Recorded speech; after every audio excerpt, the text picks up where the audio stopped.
Hello, this is Sarah Armstrong, and I want to give a quick overview into multimorbidity, frailty, and polypharmacy. So first, multimorbidity. What is multimorbidity? It's defined as the presence of two or more chronic health conditions. Patients with multimorbidity account for 53% of GP consultations, 79% of prescriptions, and 56% of hospital admissions. 50% of the over 65s have three or more long-term conditions. We often refer to the troublesome triad, which are multimorbidity, frailty, and polypharmacy. And what's important to note is that these are separate conditions, but that they do often coexist. So where a patient has one, it's important to assess them for the presence of the others. So the long-term conditions that could comprise multimorbidity might include diabetes, COPD, CKD, hypertension, heart disease, liver disease, mental health problems, dementia, sensory impairments, alcohol or substance misuse, and chronic pain or frailty conditions. Frailty is defined as a state of increased vulnerability to poor resolution of homeostasis after a stressor event. It's a condition associated with increased risk of deterioration.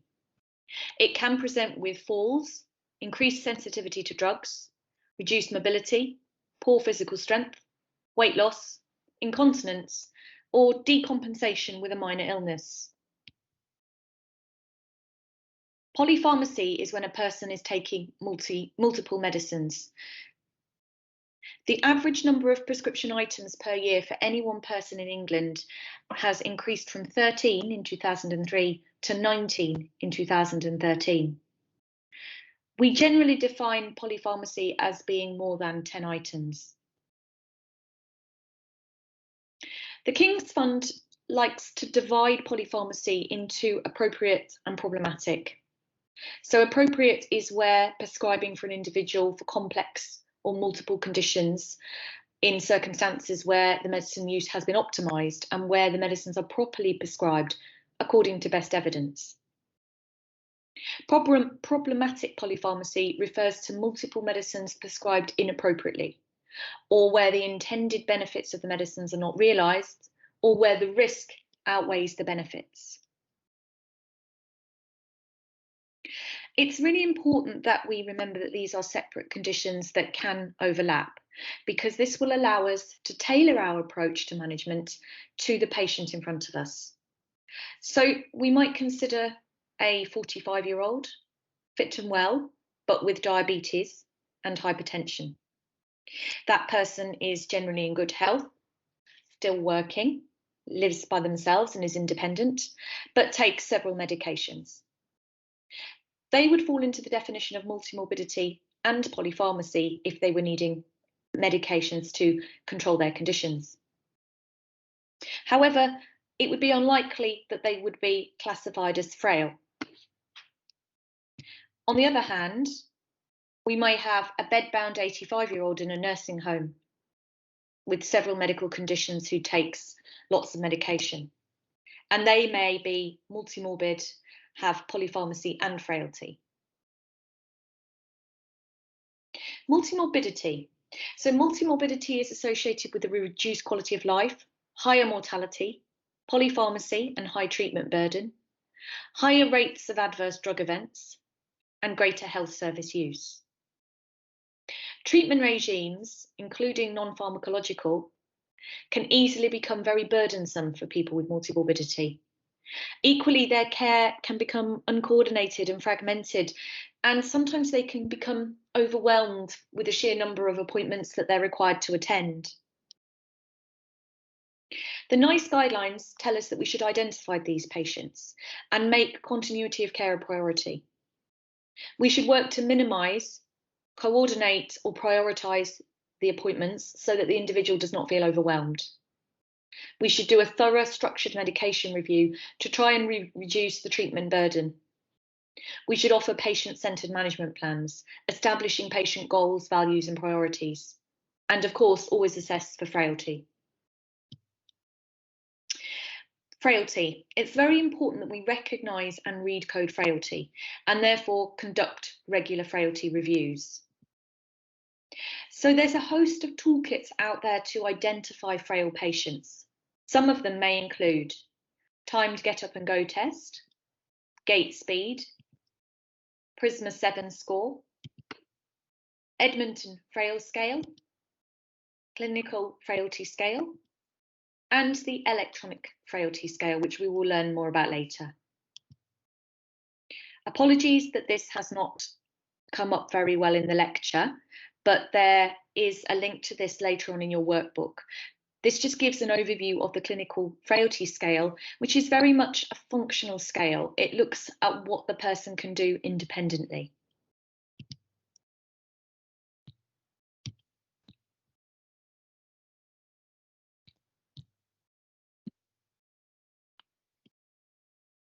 This is Prisma 7, and this is a 7-question scale that enables you to screen relatively quickly for someone who might be frail. Again, there's a link to this at the bottom of your workbook. The Comprehensive Geriatric Assessment is a toolkit that can be used to provide a framework for assessment once frailty has been identified. So it's a comprehensive assessment that you would undertake for someone who is frail. It to gait, balance and mobility and muscle weakness, identifies history of falls, assesses for osteoporosis risk, visual impairment, cognitive impairment, mood, urinary incontinence, home hazards, cardiovascular examination, entails a medication review, advanced care planning, and foot and shoe checks. Polypharmacy in people with multimorbidity is often driven by multiple medicines intended to prevent future morbidity and mortality. The absolute benefit gained from each additional medicine is likely to reduce when people are taking multiple preventative medicines, but the risk of harm can increase. That's why it's so important to undertake a structured medication review in polypharmacy patients. There's a number of useful tools that you can use to help you with this. So the stop-start tool is a very useful document and it's well validated, but it's quite a long document, so I think it would be difficult to memorise it and is perhaps best used for reference only.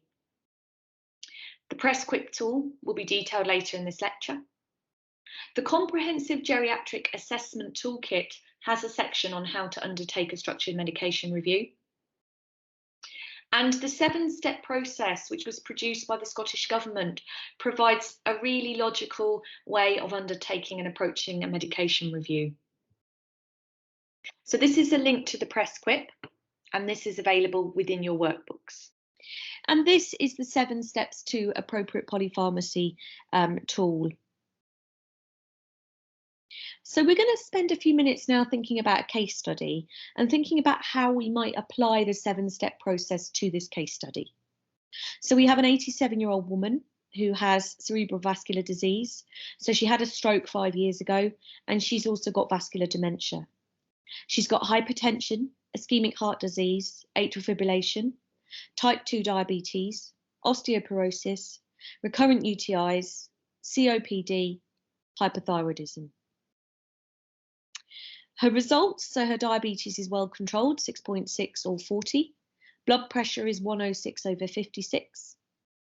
Her urine ACR showed trace microalbuminuria. Her EGFR is 45 and stable. Her weight is 43. Her current function, well, she lives at home with her husband. He's cognitively intact, but his mobility is limited due to heart failure. And her memory is steadily worsening. She has a marked increase in confusion whenever she gets an infection, and continence is an issue, particularly with nocturia. She needs a lot of encouragement to eat and drink. She had a recent admission, and she had, so about a year ago, she had an osteoporotic fracture, which led to a reduction in her mobility. And she had delirium 3 months ago, and she was admitted with confusion, hypoglycemia, and AKI. So we can see with this lady that she has multimorbidity and polypharmacy and frailty. So her medication list spans 3 slides.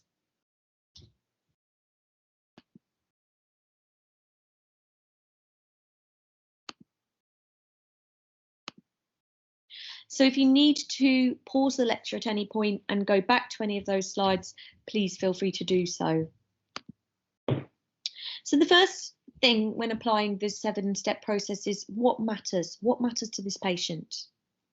So we need to talk to the patient and her husband and find out what their goals and priorities are. Perhaps it's even an opportunity to do some advanced care planning, and also talk to her about how problematic she finds taking the medication. And it may be that the conversation, of course, should always include her and involve her as much as she's able. But it may be that her husband also needs to get involved in the conversation if she has dementia and isn't able to engage. So actually, when you ask the questions, her husband is the one that is able to answer your questions more effectively. And he tells you that she's not very good with her tablets. It takes her ages to swallow them. Sometimes she spits them out. Occasionally she coughs on them. So he's really finding it quite difficult managing this huge burden of tablets. She needs her pumps, he says. She gets very frightened when she gets breathless. So the inhalers are very important to her. She gets tearful sometimes, and he's worried that her dementia will get worse. He's already struggling with looking after her. In addition, we know that she gets confused when she has an infection. She had AKI, she had hypoglycemia, and she had a fragility fracture. So that's all things that we might want to bear in mind. So let's first think about what might be essential medication here.